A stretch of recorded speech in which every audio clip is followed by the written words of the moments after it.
Over to Parliament, where Stephen Leto and Chemutai Goen are standing by to give us more about the mood at the National Assembly. Good morning, Chemutai. Good morning, Stephen Leto. Certainly, the institution where you are is where accountability lies as to how the funding will be used in terms of utilization. I mean, what are the views of the MPs?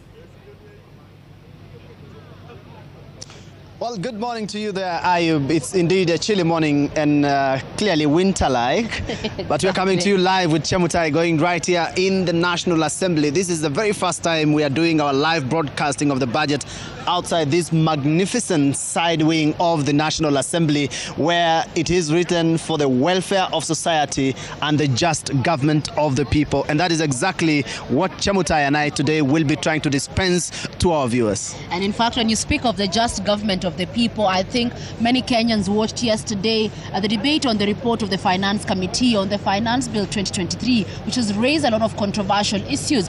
Many Kenyans yesterday waiting to see which side the members of Parliament that represent them will vote.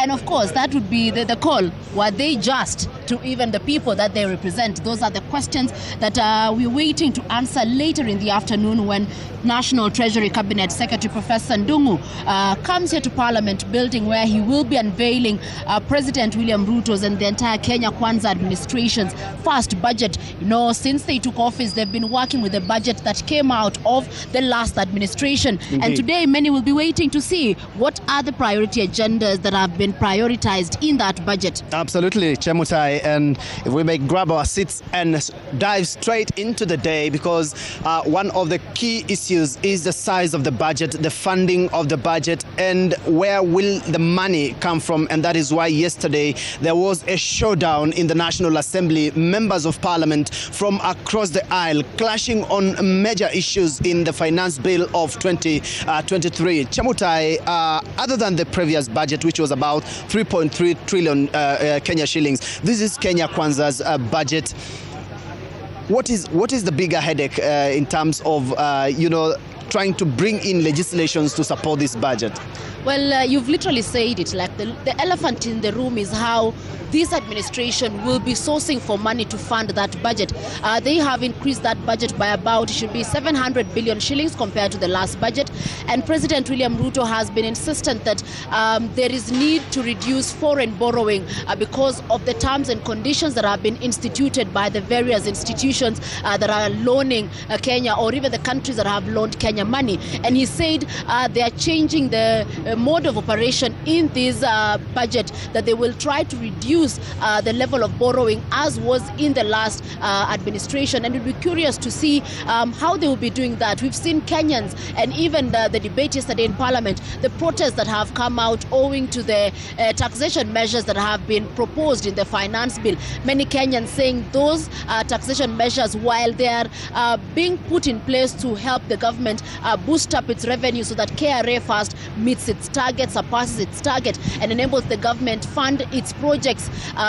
Many are saying it's coming at the wrong time. The state of the economy is not well, not just in Kenya, but of course we've seen there is a global recession that is affecting many other countries. But then what is the magic bullet that this administration will use to try and lessen that burden for Kenyans and ensure that the myriad of campaign promises they made along the road can be fulfilled? We know that the president has said that the development projects that they had planned to do, for instance, roads, there will be no new roads that will be done.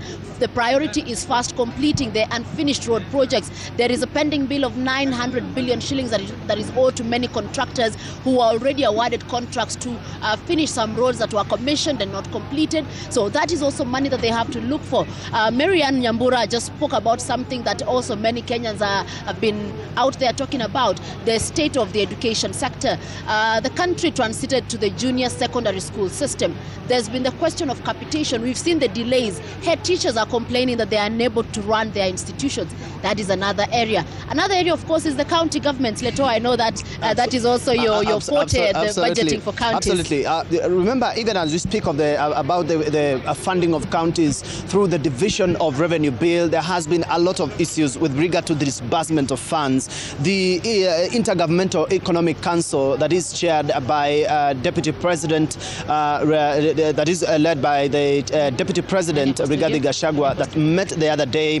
They say that they were struggling really to get to clear the backlog in terms of money to the counties. They had promised counties that they will be disbursing money for February, March, and April and May.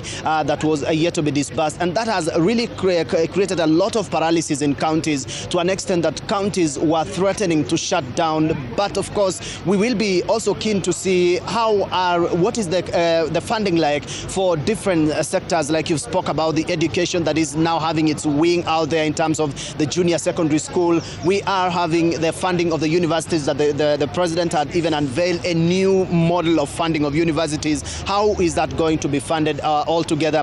We have also the issue of, remember, there has been a lot of issues to do with the drought and, Femi, that has been hitting the ASAL counties. And that is what are some of the mitigation measures in the same budget that we intend to see. The issue of infrastructure, even as the government says that it is not going to initiate new roads, but the economy will still require roads and to open up the infrastructure in those areas. Remember also the security docket that, they say they were going to employ more police officers and funding into their, into their trainings and even their salaries. The clamor for the, salary increase for the public servants, that is also one of the issues that we intend to see. And remember, yesterday the members of parliament were very keen to have the finance bill of 2023 sail through, and for that we are waiting for the vote, because it is the bill that will be coming in with the money. Chemtai. And of course, not forgetting also the health sector. Absolutely. You need a healthy nation that will be a productive nation,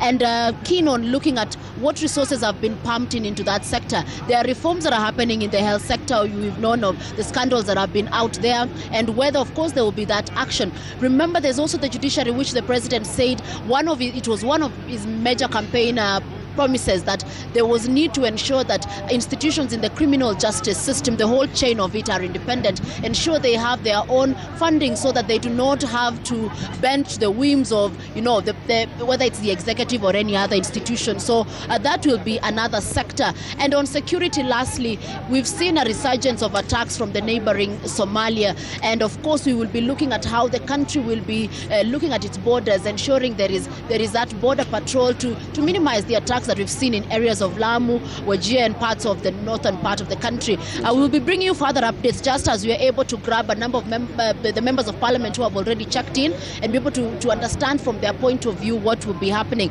But back to you in studio, even as we go around parliament, just nosing around and speaking to the members to understand their position on the finance bill 2023, and of course the budget, the 3.6 trillion budget that will be unveiled by National Treasury Cabinet Secretary Professor Ndungu. Thank you, Chemtai Goin and Stephen Leto from Parliament, where they will be camping the entire day in anticipation of the presence of the Treasury Cabinet Secretary Professor Njuguna Ndungu, who will be a walking distance from Parliament at his Treasury office in the afternoon, where he will be reading the budget, Kenya Kwanza's first, which will run for the next 365 days, starting from the 1st of July, ending 30th of June next year, by the grace of God. Chemutai and Stephen Leto with a breakdown of the contents in the bill and the allocations done to specific sectors, including the executive, judiciary, and the legislature. And we thank you for joining us here on the broadcast since morning at 6 a.m. here on Daybreak. It's a special day, a special coverage of the first Kenya Kwanza administration's budget, which will be before Parliament this afternoon, with the CS expected to address the Kenyan people. The expectations that we have heard from our bureaus in the counties of Nyeri, Mombasa, and in Nakuru, and our team camping in Parliament, where it will be a beehive of activity.